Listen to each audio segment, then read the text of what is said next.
Okay, so the FIFA starting 11. Here's my initial thoughts. Excellent choices on the midfield and the attack. I agree with the goalkeeper. There might be some disagreements. I think the defense is where they didn't get it right. Okay, so with me, I think the goalkeeper department isn't right also, but the defense, I also agree and disagree with some of them. Okay, so let's start one by one. Goalkeeper. Who do you think should have been the best goalkeeper? I think Unai Simons deserves to be there. Unai Simon. Yeah. On what grounds? On the basis that he only conceded one goal and had the best defense in the whole tournament. Yeah, but how many shots were shot at? Yes, but in order for you to have a good team, you need to work defensively as a whole unit. So if he's able to control his team, I think he deserves the call. But that's like Victor Valdez winning the Zamora Trophy every single season when Iker Casillas keeps him on the national team bench. It's because Casillas is the better goalkeeper with the worst defense, while Victor Valdez hardly sees the ball. But it depends on how good you are, how you can talk to how you communicate with the whole squad. So you think that's Unai Simon's effect? He deserves to be there. When who do you think should be there? I think Vuzzini. I think they got to try with Vuzzini. I think we've seen some interesting displays from goalkeepers, not from the teams that actually advanced. I think if you take Mike Mignon, Unai Simon, and those two, they haven't been tested. And I think Pickford is the only one in the final four. I think Pickford is the only goalkeeper who has been tested, did well, but it's still not the best. I still have one person in mind, and it could bust your mind. Trust me, the Gale goalkeeper, the one from Paraguay, he was also interesting in this tournament. Okay, all right. No, that's he also did fantastic. That's interesting. I just think Vuzzini was consistent throughout the tournament. I think he was consistent throughout all three Cape Verde group stage games, and also in the game against Argentina. Yeah. I think he also had like a record after the first game. I think he most saves in one half. Okay, during the World Cup. I will put him second after Unai Simon. After Unai Simon. Yeah. All right, fair enough. Defense. Marco Correa. No reservations. I agree perfectly. Yeah, I think Cucurella had an interesting tournament. Usually we used to Cucurella's contribution forward, but he actually has monstrous defensive numbers in this tournament. So he was shining in the department where we weren't really expected, right? Yeah. His defensive performance was perfect. I've got no reservations. I think he was easily the best left back in the tournament. Yes, and I give him 95%. 95%. He did well. I'm not going to give any ratings, but he was excellent. Best left back, all right. Right back. Pedro Porro. I think he deserves to be there also. Yeah. He did fantastic. He belongs to the winning team, so I think they communicated well, and everything. So did Oyarzabal, though. I'm just saying. So did Alex Baena, I should have said, but never mind. Anyways, no, I get you. Pedro Porro, so I don't think Pedro Porro was exceptional in this tournament, but I also think it's difficult to make the case that there was a better right back. I think the only right back who got close to him was probably Ashraf Hakimi. I still think Pedro Porro was better. He was crucial in two important games, right? Was the one against against Portugal? Oh, yeah. Was the one against Portugal, I think. And then the cross in the final. Yeah. Also, yeah. Yeah, Pedro Porro. He had a goal. Yeah. And he had an assist also. Very crucial goal. Yeah. Yeah. Okay, so I agree on Pedro Porro. Okay, center backs.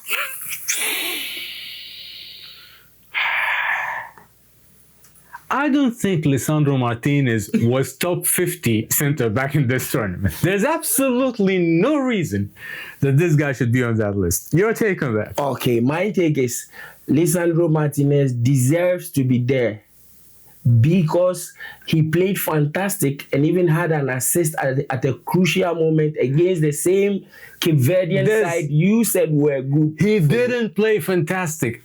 Argentina conceded 2 goals against Cape Verde, 2 goals against Egypt. They conceded 1 goal against Switzerland, 1 against England, 1 against Spain. So 7 goals in 5 games. That is terrible defense, especially when, okay, you have these numbers, no howlers from Diego Martinez, and you have a mid block of 4 midfielders.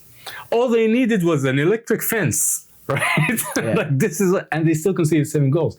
I think it was a terrible. I think Argentina's defense was a liability of their 39-year-old star. So And I think Lisandro Martinez is the main guilty part, because as I'm also not a big fan of Romero, but I think he was better. I think Lisandro Martinez, the only reason he's in the picture is because he's constantly like in some sort of drama, you know? And then he scored the goal in the match against Egypt. Like, I can see that, right? But this is it. Like I haven't seen anything. I disagree. I don't think this guy should be. I think he didn't score. It was an assist. I think he scored. Was it that one? Was it the game for? I think no. Okay, Lisandro Martinez. He scored 1 goal. Yeah, true. Yeah, he scored a goal. Yeah.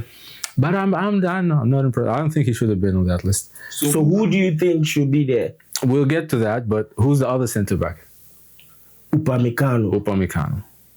Okay, I think here's the thing about Upamecano, right? I'm trying to be respectful here. Okay, look, I think we're just so used to howlers from Upamecano that the moment he puts a 6.5 out of 10 performance, we rate yeah, it's like, you know, like when Harry Maguire was going through like a serious dip in form for too long, and then as soon as he started showing up, like everyone, they even gave him the player of the month at some point. I think he was the player of the month. He was very good, but he wasn't the best player of the month. Right? But you get excited. They're like, yeah, man, good for you, you know. But I don't think Upamecano should have been on that list as well. Who do I think should have been? I think Kubasi is the obvious choice. I think Kubasi is the only center back who had the one that I can think of right off the top of my head. The other one, we may agree or disagree on that one. I think John Stones had a good tournament. I think John Stones had a decent tournament. I think Kubasi should be there. I don't think there was any other center back. I think this was a midfielder and particularly a forward tournament. I think Kubasi should be there because with a defensive... I think John Stones is better than both of those guys. And a 19-year-old boy to show this kind of play at this World Cup, his first World Cup, he made really, like, he was good. Yeah. For me, Kubasi. Yeah. For me, Kubasi. Yeah. And performances got better as the tournament progressed. Okay, midfield. I can't imagine we have much disagreements there. Yeah. We have Michael Olise. Rodri, Olise, and Bellingham. Yeah. I don't think I would disagree with any.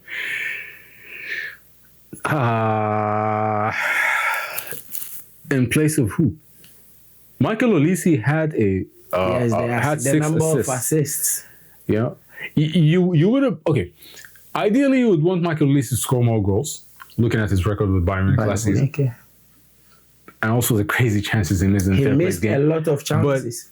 But 6 assists, I think that's a record that hasn't been for years. Yeah, so, decades. I think it's yeah. So I mean, having Mbappe and Ousmane Dembele and arguably makes things a bit easier, but still, a record is a record, man. So Michael Olise for me deserves to be there. Rodri was fantastic. Rodri was getting better also as the tournament progressed. He was at some point like. But I think he was better. He was good, but he only showed up getting to the latter stages of the competition. I think but I think that's the case for the entire Spanish team. I actually think that's the case for the entire Spanish team. I don't think their display was very good in the group stage. They did just enough, right? I think you can say that about all their players. Okay. Except maybe Dani Olmo. The rest of the team, yeah, I think it applies to all of them. But yeah, Rodri deserves to be there. Jude Bellingham. Yeah, I agree also. Most dangerous man on earth, man. Olise, I think someone should have replaced him. Yes, he had the assists, but they created more chances for him. So for you to get enough chances and only create a few, because imagine you having 20 and giving 8, creating 20 and making good use of 8. It's a poor performance to me. Okay, okay, that's a perspective. But for there, I forget somebody replace him. Wadi, the Moroccan guy. Wadi. Wadi be number 6. You see, So they make sometimes, But I mean, you have to get the balance. right? Sometimes it's easy to get lost in the numbers, right? Yeah. Daniel Omo had so make I just put Omo for there. An impressive tournament. He didn't have the numbers, but sometimes, just as I was telling you the last session, right? Yeah. We rate assists, we rate goals. Yeah. How about passes to assist? You know, that's also a metric. No, I actually think See, it's hard to judge Daniel Omo's performance in this World Cup purely based on numbers. Yeah. When you look at just the numbers, sometimes you miss the point. But there are numbers. But there are numbers that can obviously we don't look into that as frequently, right? Yeah. But dribbles, passing accuracy, forward passes, like there are recoveries. Number of touches in the opposition box. No, but I agree. I think Daniel Olmo. I think up until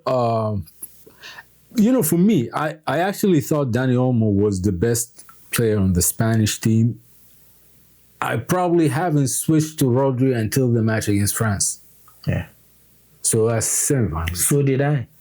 Yeah. Because he was just too dominant. Yes. Right? I felt Rodri wasn't in the game during the group stages, and he just joined the whole.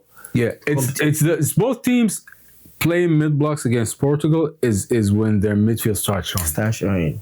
Right, but I still don't think Daniel Olmo is better than Olise. Not because Daniel Olmo wasn't good, but I think Olise was exceptional. So for the midfielders, I think Olmo should be there. Fair enough. Because Michael Olise missed a whole lot of chances. And I think he almost should replace him. Fair. And he won the trophy as well, which gives him the... Okay. And he won the trophy as well. Yeah. Okay. So for the attackers? I agree with Mbappe. I agree with Erling Haaland. I don't think Messi should be on that team. Okay. I agree. I think Alex Baena should, because he has a trophy. You see what I did there? Stop it, man. Stop. It's like an easy way out of an argument. You see what I mean? Come on, man. Don't do that. I mean, okay, you're like Daniel Olmo, great. We were going fine. And then you just had to sneak in and also he won the trophy. I mean, come on. It's like, I think Alex Baena is better than Lionel Messi. Right? Yeah, bro. I think Messi should be there, and I think Mbappe deserves to be there also. Top scorer of the tournament. But Haaland, I disagree. Why? And I want Harry Kane to be there. I actually think, in terms of strikers, I think Harry Kane was the biggest disappointment in this tournament. Have you?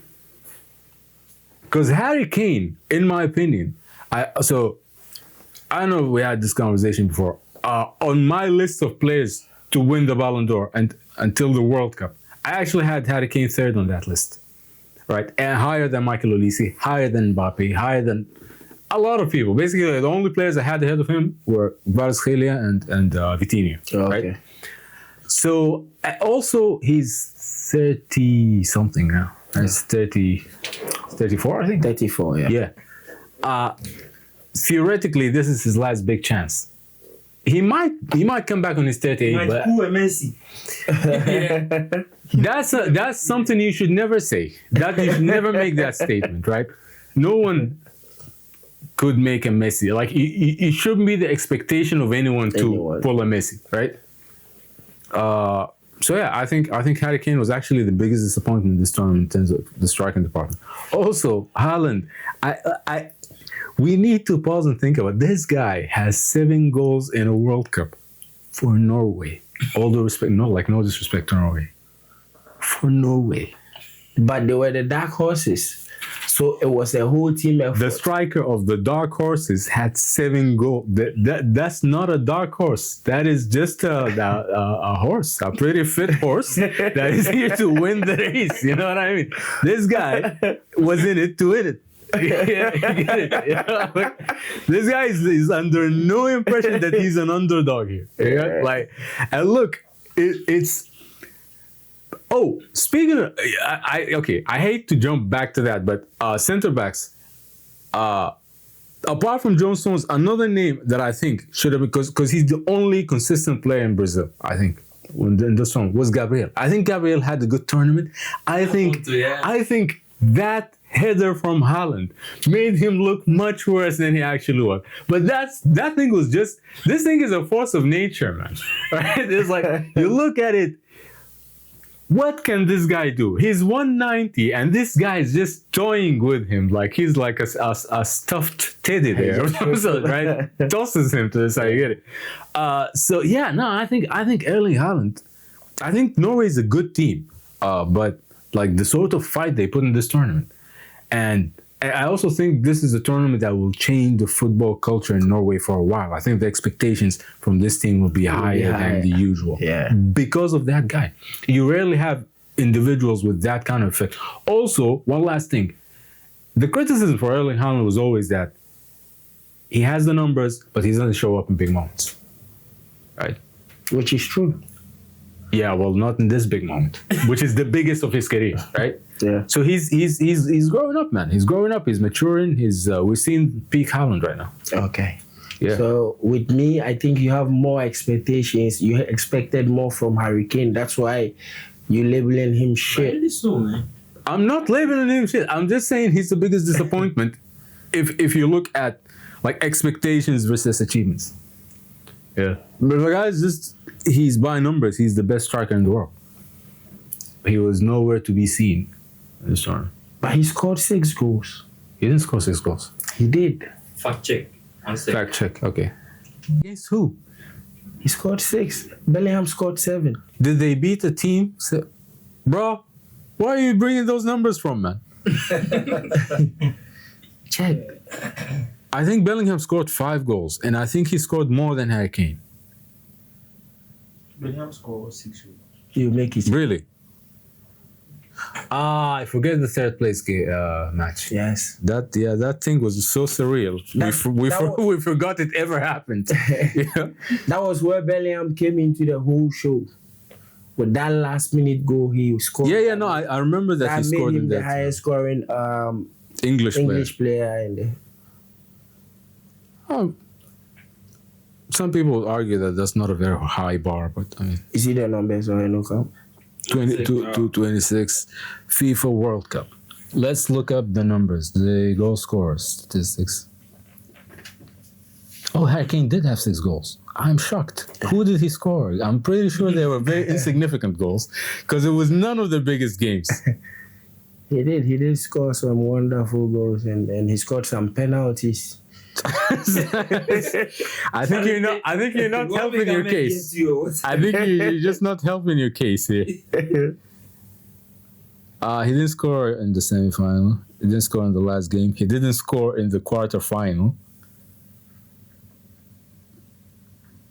Scored a penalty in the round of 16.